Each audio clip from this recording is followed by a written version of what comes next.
اللہم صلی علی محمد۔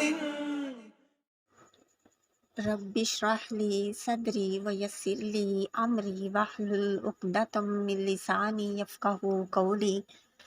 السلام علیکم ورحمۃ اللہ وبرکاتہ۔ اللہ رب العزت کا نام المؤمن ہم آج انشاءاللہ پڑھیں گے۔ المؤمن اس لفظ کے بہت سے مطلب ہیں۔ المؤمن اس کا مطلب یہ ہے کہ اللہ تعالیٰ اپنے بندوں کے گمان کو جو وہ اللہ کے ساتھ رکھتے ہیں پورا فرماتے ہیں اور انہیں نا امید نہیں کرتے۔ المومن وہ ذات جس نے اپنی مکمل تعریف، مکمل صفات انتہائی بزرگی اور جمال سے فرمائی ہے۔ اس نے رسول بھیجے، اپنی کتابیں واضح دلیل اور نشانیوں کے ساتھ نازل فرمائیں اور ہر نشانی اور دلیل سے اپنے انبیاء کی تصدیق فرمائی، اور انبیاء کی سچائی پر خود وہ نشانیاں بھی دلیل تھیں جو وہ لے کر مبعوث ہوئے۔ المومن کا ایک مطلب یہ بھی ہے کہ اللہ تعالیٰ اپنے بندوں سے کیے ہوئے وعدوں کو پورا فرماتا ہے، ان کو دنیا میں بھی پورا رزق عطا فرماتا ہے جس کا اللہ تعالیٰ نے وعدہ فرمایا، اور ان بندوں کے اچھے اعمال پر آخرت میں بھی ان کو پورا بدلہ عطا فرمائے گا۔ اللہ تعالیٰ قرآن مجید میں ارشاد فرماتا ہے، سورۃ الذاریات آیت نمبر 21، اور خود تمہاری ذات میں بھی نشانیاں ہیں تو کیا تم دیکھتے نہیں؟ ہمارے جسم میں امن و امان صرف اسی المؤمن جل جلالہ سے ہے، ورنہ ایک پل کے لیے بھی ہمارے بدن میں امن و امان قائم نہیں رہ سکتا۔ ہمارا بدن ایسے کچھ متضاد عناصر سے بنا ہوا ہے جو ایک دوسرے کے دشمن ہیں اور ایک ہی آشیانے میں بسیرا نہیں کر سکتے، مگر اس المومن جل جلالہ نے انہیں ایسی خوبصورتی سے ترتیب دیا ہے کہ وہ جب تک چاہتا ہے سب کے سب سر جوڑ کر کام کرتے ہیں، ورنہ ان میں فساد پیدا ہو جائے، یعنی کہ نظام میں خرابی پیدا ہو جائے۔ اپنے منہ کے اندر ہی دیکھ لیجئے، چھوٹے سے اس ڈبے میں زبان کے مقابلہ میں 32 دانت اس کو دبانے والے ہیں، اور کبھی اگر زبان دانتوں کے نیچے آ جائے تو کیا حال ہوتا ہے۔ غور کریں، ان 32 دانتوں سے ننھی سی زبان کو کون امن دیتا ہے؟ صرف وہی المومن جل جلالہ۔ ہماری یہ دنیا اندیکھی بلاؤں، وباؤں، بیماریوں اور جراثیم سے بھری پڑی ہے، لیکن مخلوق پھر بھی محفوظ ہے۔ یہ مکھیاں اور مچھر ہی اگر یہ سارے کے سارے باہر نکل آئیں تو ہماری ہلاکت کے لیے کافی ہیں، مگر وہ المومن جل جلالہ انہیں روکے رکھتا ہے، اور جس حد تک ان سے کام لینا چاہتا ہے لے لیتا ہے، اور پھر جس خطے کو وہ چاہتا ہے اس سے اپنی امان اٹھا لیتا ہے، تو پھر وہاں پر وبائیں پھوٹ پڑتی ہیں۔ زمین کے اندر ایسے ایسے جلا دینے والے مادے بھرے پڑے ہیں جو اللہ تعالیٰ کے ایک اشارے پر ہی پلک جھپکتے ہی اسے تہس نہس کر دیں، اس کے جگر کو پھاڑ کر ٹکڑے ٹکڑے کر دیں۔ ہوا کو اگر اس کا مالک حقیقی آزاد چھوڑ دے تو سارے عالم کو اڑا کر لے جائے، اور جو پانی ہے سمندر کا اگر وہ سارا کا سارا باہر نکل آئے تو سب کچھ غرق کر دے، اور اگر یہ حشرات الارض، سانپ، بچھو باہر آ جائیں تو پھر ساری مخلوق کو بہت نقصان پہنچائیں۔ درندوں اور وحشی جانوروں کو اگر مالک حقیقی لگام نہ دے تو تباہی مچا دیں۔ بارشیں اور آسمانی بجلیاں اللہ تعالیٰ کے حکم کی پابند نہ ہوں تو خرابی پیدا ہو جائے۔ ان سارے اسباب فساد کے ہوتے ہوئے بھی دنیا محفوظ و مامون ہے تو صرف اسی المومن کی صفت امان سے محفوظ ہے۔ امن اللہ تعالیٰ کی بہت بڑی نعمت ہے۔ جس شہر، جس ملک میں امن نہ ہو تو وہاں آدمی دین اور دنیا کا کوئی کام نہیں کر سکتا۔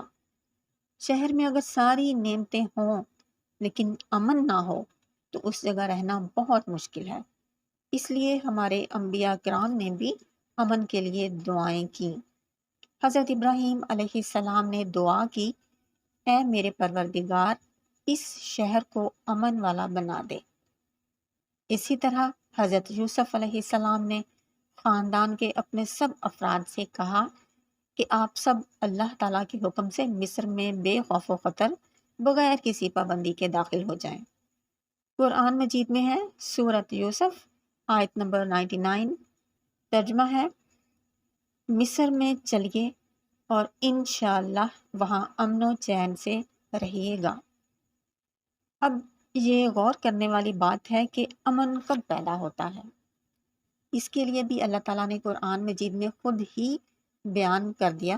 سورۃ الانعام آیت نمبر 82 میں ہے جو لوگ ایمان لائے اور اپنے ایمان کو شرک کے ساتھ نہیں ملایا ان کے لیے امن ہے اور وہی سیدھی راہ پر چل رہے ہیں۔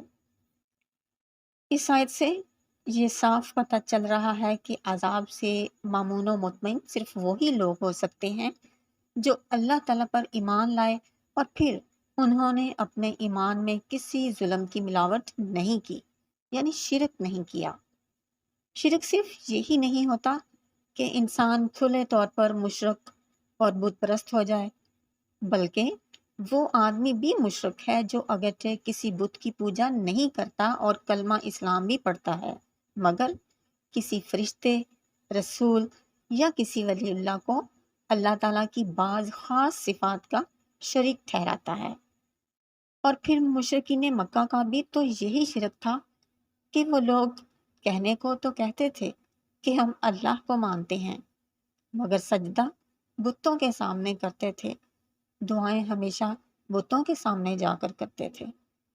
اس لیے شرک سے بچنے اور بچانے کے لیے خوب کوشش کرنی چاہیے، اور پھر شرک سے بچنے کے لیے یہ دعا ضرور مانگتے رہا کریں، اللہم انی اعوذ بک من ان اشرک بک شیئا وانا اعلم بہ واستغفرک لما لا اعلم بہ۔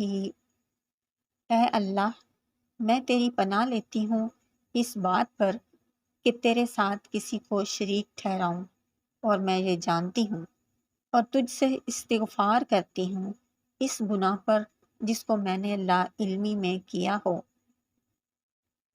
عام طور پر دو چیزیں ایمان کے کمزور ہونے کا سبب بنتی ہیں۔ پہلی بات، ایمان کی نعمت پر اللہ کا شکر ادا نہ کرنا، کیونکہ جس بھی کسی نعمت پر اللہ تعالیٰ کا شکر ادا نہ کیا جائے تو خطرہ ہوتا ہے کہ کہیں وہ نعمت ہم سے واپس ہی نہ لے لی جائے۔ دوسری بات، دین کی باتیں بتانے والوں سے، دینداروں سے نفرت کرنا۔ اگر ہم دینداروں سے نفرت کریں گے تو ان کا تو کوئی بھی نقصان نہیں ہوگا، الٹا ہماری اپنی ہی آخرت خراب ہوگی۔ اس لیے ان سے نفرت کی بجائے ان سے محبت کرنا سیکھیں، خود دین سیکھیں، ایمان کو مضبوط کریں، اور پھر دینی ماحول میں شرکت کرتے رہنا چاہیے اور دین کی باتیں سنتے رہا کریں۔ اپنے ایمان کی مضبوطی کے لیے اللہ تعالیٰ سے ہمیشہ دعائیں مانگا کریں۔ دعائیں تو بہت سی ہیں، لیکن ایک دعا یہ ہے اللہم زینا بزینات الایمان وجعلنا ہدۃ مہتدین۔ اے اللہ تو ہمیں ایمان کی زینت سے آراستہ کر دے اور راہ بتانے والا اور خود راہ یافتہ بنا دے۔ ہمیشہ اس بات پر یقین رکھیں کہ المؤمن جل جلالہ کے پاس امن و سکون کے تمام خزانے ہیں، لہٰذا ہر قسم کی بے چینی، بے سکونی، بد امنی دور کرنے کے لیے اللہ تعالیٰ سے ہی دعا مانگیں، جس کا نام ہی المومن ہے۔ اس کے دربار کو چھوڑ کر غلط قسم کے عامل، نجومی یا منو مٹی کے نیچے دفن انسانوں سے امن و سکون اور رزق کی بھیک مانگنا بہت بڑا ظلم ہے اور بہت بیوقوفانہ حرکت ہے۔ انسان کو اپنے اوپر آنے والی مصیبتوں، بلاؤں کے آنے سے پہلے بھی اور آنے کے بعد بھی صرف اسی المومن جل جلالہ سے شفا اور عافیت مانگنی چاہیے۔ وما علینا الا البلاغ المبین۔ السلام علیکم ورحمۃ اللہ وبرکاتہ۔